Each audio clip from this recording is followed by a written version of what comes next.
আজকের গল্প নিশির ডাক। ঝন্টা যখন একেবারে কোলের ছেলে তখন তার মায়ের শক্ত অসুখ করে। সেই জন্য সে আহ্লাদি পিসির কোলে মানুষ হয়। আহ্লাদি পিসি ঝন্টার বাবার দূর সম্পর্কের এক বোন। মাথায় একটু ছিট আছে বলে শ্বশুরঘর করতে পারেনি, আবার কারণে অকারণে এলোমেলো আহ্লাদির মতো কথা বলে বলেই তার নাম হয়েছে আহ্লাদি। বাড়ির ছেলে মেয়েদের সে তাই আহ্লাদি পিসি। মায়ের অসুখ থেকে সেই যে ঝন্টাকে সে কোলে তুলে নিল, তারপরেই ছেলেটা এমন ন্যাওটা হয়ে গেল যে মায়ের অসুখ ভালো হলেও আহ্লাদি পিসি আর ওকে কোল থেকে নামাতে চায়নি। ঝন্টাও আহ্লাদি পিসি বলতে একেবারে অজ্ঞান। আহ্লাদি পিসি স্নান করিয়ে দেবে, পিসিকে না হলে ঝন্টার এক মুহূর্ত চলে না। ঝন্টার মাও সাত ঝামেলায় দিবারাত্রি জড়িয়ে থাকেন, তাই আহ্লাদি পিসির কোলে ছেলে দিয়ে তাঁরও সকল রকমে নিশ্চিন্ত। আহ্লাদি পিসি মাছ খেতে বড় ভালোবাসে, বিশেষ করে শোল মাছ। ঝন্টা যখন একটু বড় হলো সে পিসির জন্যে নানা রকম মাছ ধরে নিয়ে আসে। পিসি একগাল হেসে বলে, ভাগ্যিস আমার ঝন্টা ছিল, তাই দুটো মাছ ভাত খেয়ে বেঁচে আছি। বর্ষায় যখন নদী নালা ভরাট হয়ে আসে, নিজেদের পুকুরে জল পড়ে, ঝন্টা গভীর রাত্রে গিয়ে নানা ধরনের মাছ ধরে নিয়ে আসে। বিশেষ করে আহ্লাদি পিসির জন্য শোল মাছ যদি পায় তবে তার মুখে হাসি ধরে না। এক কথায় ঝন্টা পিসির জন্য সব করতে পারে, আবার ঝন্টায় পিসির সব। আহ্লাদি পিসি মরলে যে ঝন্টায় তার গলা পিণ্ডি দেবে এই কথা সে সগর্বে সবাইকে বলে বেড়ায়। আহ্লাদি পিসি হঠাৎ 3 দিনের জ্বরে মারা গেল। দিব্যি শক্ত সামর্থ্য আহ্লাদি পিসি, দেহে রোগ বালাই নেই।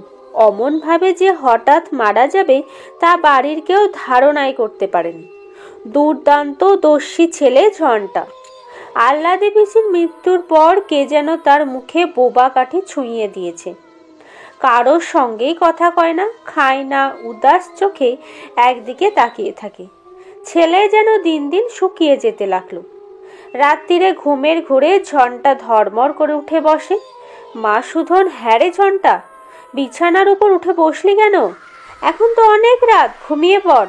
ঝন্টা ফ্যাল ফ্যাল করে এদিক ওদিক তাকিয়ে তারপর ফিস ফিস করে মাকে সে বললে, আহ্লাদি পিসিমা আমায় ডাকলো যে। শুনে মা শিউরে ওঠেন, ঝন্টার গায়ে মাথায় হাত বুলিয়ে দেন, মুখে বলেন রাম রাম। পাড়ার 5 জন বউঝি বলে, ঝন্টার মা ওর দিকে বেশ কড়া নজর রাখো, পোড়ার মুখী আহ্লাদি মরেনি, তাই বুঝি এখনো আশেপাশে ঘুরে ঘুর করছে। ঝন্টাদের বাড়ির নিচে পুকুর পাড়ে একটা শ্যাওড়া গাছ। গায়ের লোকেরা হাট থেকে সওদা করে ফেরবার মুখে এই শ্যাওড়া গাছের ডালে কাকে যেন বসে থাকতে দেখেছে। বৃন্দাবন গাঙ্গুলি একদিন নাকি একেবারে সামনাসামনি পড়ে গিয়েছিলেন। বললেন, ভাগ্যিস আমি বুদ্ধি করে পৈতেটা হাতে জড়িয়ে ধরে গায়ত্রী জপ করতে শুরু করলাম, নইলে ঝন্টাদের পুকুরের পাড়ে আমার ঘাড় মটকে রাখত। এইভাবে সারা গায়ে একটা চাপা ফিসফিস আলোচনা। কেউ বিশ্বাস করে, কেউ হেসে উড়িয়ে দেয়। তখন আষাঢ় মাস, আশেপাশে নদী নালা বর্ষার জলে ভরাট হয়ে গেছে। ঘোলা জল পাক খেতে খেতে ধানের জমি ভরিয়ে মাঠঘাট ডুবিয়ে উঁচু নিচু গায়ের পথগুলিকে পিছল করে ঝন্টাদের পুকুর বাড়ির পুকুরের খালি ঢুকছে। তখন বোধ করি দুপুর রাত। এমন একটা আবছা জোছনা ফুটেছে, আশেপাশে দূরে সব কিছু নজর পড়ে, কিন্তু ভালো করে ঠাউর করা যায় না। মনে হয় যেন একটা পাতলা কুয়াশা জোছনার সঙ্গে মিশে গোটা গ্রামটিকে ঘিরে রেখেছে। মায়ের পাশে শুয়ে ঝন্টা অকাতরে ঘুমোচ্ছে। বাড়ির পিছন দিক দিয়ে একটা কালো বিড়াল বিকট ভাবে ডেকে গেল। কোথায় একটি ভুতুম পাখি একটানা ডেকে ডেকে বিরক্তি জাগিয়ে তুলছে, একটা থমথমে ঝিমঝিমে ভাব। এমনি সময় ঝন্টার হঠাৎ মনে হলো ঘরের বাইরে দাঁড়িয়ে আহ্লাদি পিসি ওকে ডাকছে, বলছে, ওরে ঝন্টা, শিগগিরি আয়, তোদের পুকুরে নতুন জল এসেছে, কত মাঠ উঠেছে দেখবি, আয়, তোর পোলোটা নিয়ে আসতে ভুলিস নি যেন। আচমকা ঝন্টার ঘুম ভেঙে গেল। সে বিছানার উপর উঠে বসলো। আশেপাশে তাকিয়ে দেখলো সবাই অকাতরে ঘুমোচ্ছে। তার মায়ের ডান হাতটি ওর গায়ের উপর ছিল। আস্তে আস্তে হাতটা সরিয়ে রাখলো।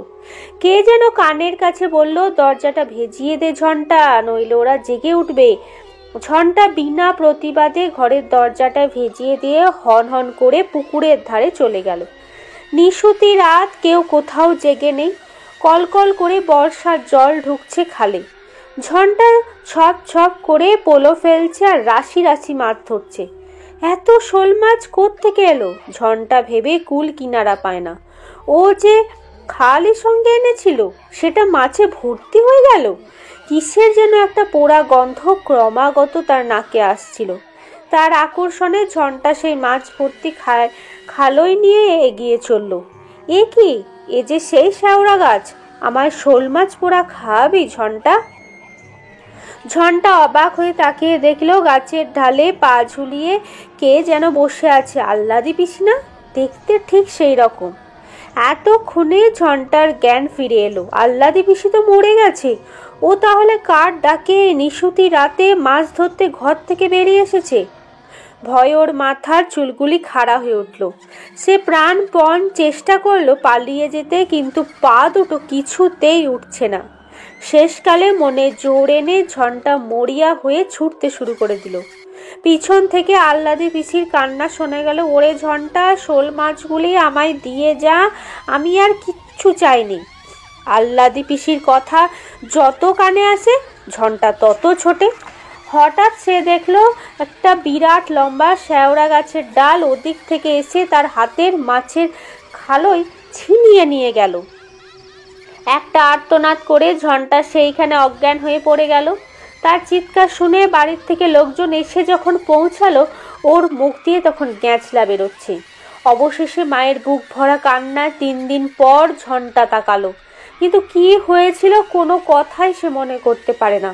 শুধু বোকার মতো ড্যাব ড্যাবে চোখে চেয়ে থাকে। গাঁয়ের সবাই বলল, দেখো ঝন্টার মা, এখন থেকে ঝন্টাকে একেবারে চোখে চোখে রাখতে হবে। পেতনিরা ওই রকম করে, নিশির ডাকে ভুলিয়ে জলার ধারে ঘাড় মটকে রাখে। শুনে ঝন্টার মার বুকের রক্ত শুকিয়ে যায়। সারা রাত ঘরে ছেলে শিওরে জেগে থাকে। ঘন ঘন দীর্ঘ নিঃশ্বাস পড়তে থাকে। ভাবে, আমার শান্তির সংসারে এ কি হলো? কি কুক্ষণে পরের মেয়েকে ঘরে ঠাঁই দিয়েছিলাম। এদিকে হঠাৎ বাড়ির লোকে লক্ষ্য করলো যে কেমন যেন পাগলা চোখ নিয়ে তাকিয়ে থাকে ঝন্টা। হঠাৎ সে বলে বসলো, আমি পোড়া শোল মাছ খাবো।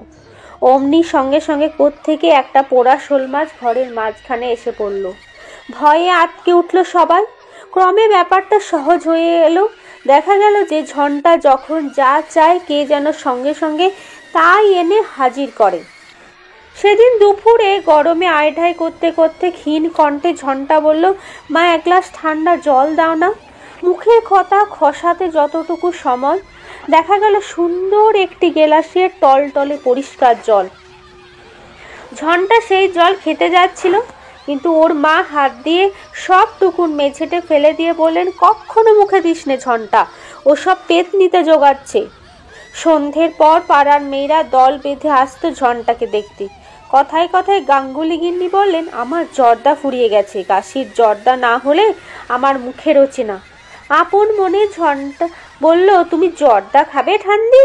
সঙ্গে সঙ্গে ঠন করে মেঝেতে পড়লো একটি কৌটো। গাঙ্গুলি গিন্নি অবাক হয়ে বললেন, এই তো কাশির জর্দা, একেবারে নতুন কৌটো। কোত্থেকে এলো ঝন্টার মা? আর যারা আশেপাশে ছিল ব্যাপারটা জানতো, তারা খুলে বলল।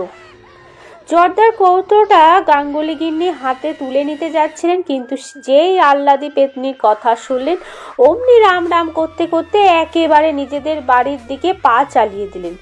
যতদিন ব্যাপারটা তামাশা থাকে, লোকে ভিড় জমায়, কৌতূহলী হয়ে বসে থাকে পেতনির কাণ্ড দেখতে। কিন্তু কত রাত্রির লোকে এইভাবে না ঘুমিয়ে জাগতে পারে? কাজে আস্তে আস্তে ভিড় পাতলা হয়ে আসতে লাগলো।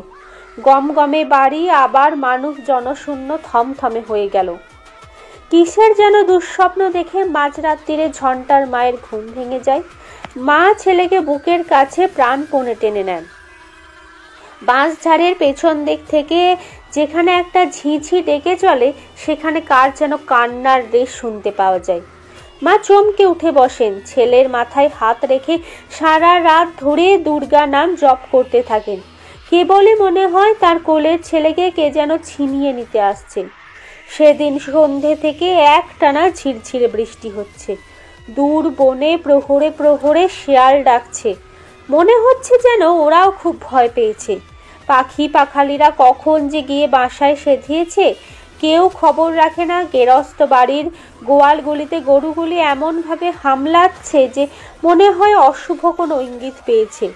মাঝে মাঝে কালো পেঁচার চেঁচানি কানে ভেসে আসছে। শ্মশানের দিক থেকে একটা শো শো হাওয়া বুক চিরে উত্তর জলাভূমির উপর দিয়ে বইছে। মনে হচ্ছে কোনো পেতনি বুঝে নিঃশ্বাস ফেলছে। গায়ের পথে আজ একটিও লোক নেই। কোনো বাড়িতে একটি ছেলেও কেঁদে উঠছে না। মনে হচ্ছে রুদ্ধ আতঙ্কে সবাই প্রহর গুনছে। ঝন্টাদের বাড়িতে আজ সবাই কি কাল ঘুমে পেয়েছে কে জানে। সন্ধেবেলা উনুনে আগুন পড়েনি, বামুন দিদি ঘুঁটে আর কয়লা সাজাতে গিয়ে সেইখানে ঘুমিয়ে পড়েছে। বাইরের ঘরের বাড়ির কর্তারা সন্ধে থেকেই দাবা পাশা খেলাতে বসেন।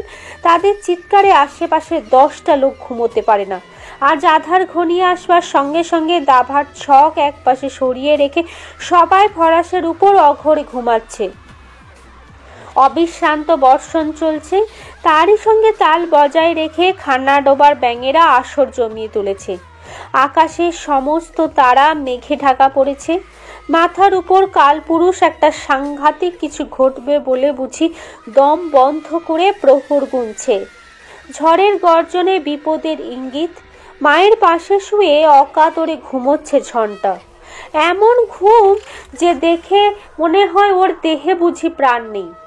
আকাশের বৃষ্টি, ঝোড়ো হাওয়া, ঝিঝির ডাক, ব্যাঙের শব্দ, পেঁচার চেঁচানি আর কালপুরুষের নীরব ইঙ্গিত ওকে যেন এমনভাবে ঘুম পাড়িয়েছে যে সে ঘুম আর ভাঙবে না। কিন্তু হঠাৎ বেড়ার পাশে কার ফিসফিসানি কথা শোনা গেল, ঝন্টা উঠে আয়, জলের ধারে আজ মাছ থই থই করছে। ঝন্টা এক মুহূর্তে সচকিত হয়ে ওঠে। আবার সেই ফিসফিসানি আহ্বান ভেসে এলো। উদাস দৃষ্টিতে ঝন্টা উঠে বসলো। কার ডাক, কোথায় যেতে হবে কিছু জানে না, তবুও সে উঠে দাঁড়ালো পাগলের মতো। আবার সেই বাঁশবনের কানাকানির মতো কার আহ্বান। আজ আর পোলো নিশনে ঝন্টা, খাপলা জলটা হাতে নিয়ে তাড়াতাড়ি আমার সঙ্গে বেরিয়ে আয়। এই প্রহেমিলাকাময় নিশির ডাকে সাড়া না দিয়ে উপায় নেই। ঝন্টা খাপলা জলটা কাঁধের উপর তুলে নিয়ে দরজার হুড়কোটা খুলে উঠোনে বেরিয়ে এলো। সঙ্গে সঙ্গে কানে তালা লাগানো মেঘের গর্জন আর বাদুড়ের ডানার ঝটপটি। কিন্তু মেঘের ডাকেও কারো ঘুম ভাঙল না। ছায়ামূর্তির হাতছানিতে ঝন্টা জলের দিকে এগিয়ে যায়। পথে অন্ধকার এত জমাট বেঁধে আছে, তবু ওর পথ চলতে কোনো অসুবিধা হয় না।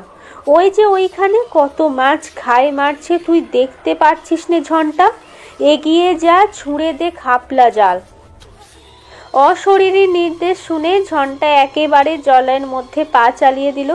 তারপর কচুরি পানার মধ্যে তার দেহটা যে কোথায় তলিয়ে গেল সারা গায়ের কেউ জানতেও পারল না।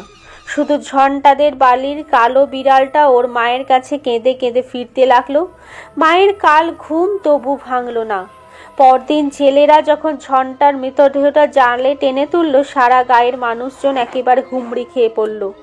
গায়ের একজন বর্ষীয়সী মহিলা কপাল চাপড়ে বললেন, আহ্লাদি পোড়ার মুখে পেতনি হয়েও ওকে ভুলতে পারেনি, তাই তো রাহু হয়ে ঝন্টাকে কোলে টেনে নিল। বহু বছর কেটে গেছে, এখনো গায়ের লোকেরা একটু বেশি রাত্রিরে জলার ধার দিয়ে যেতে ভয় পায়। মনে হয় কে যেন ওখানে কেঁদে কেঁদে এলো চুল উড়িয়ে বুক চাপড়িয়ে ছোটাছুটি করে।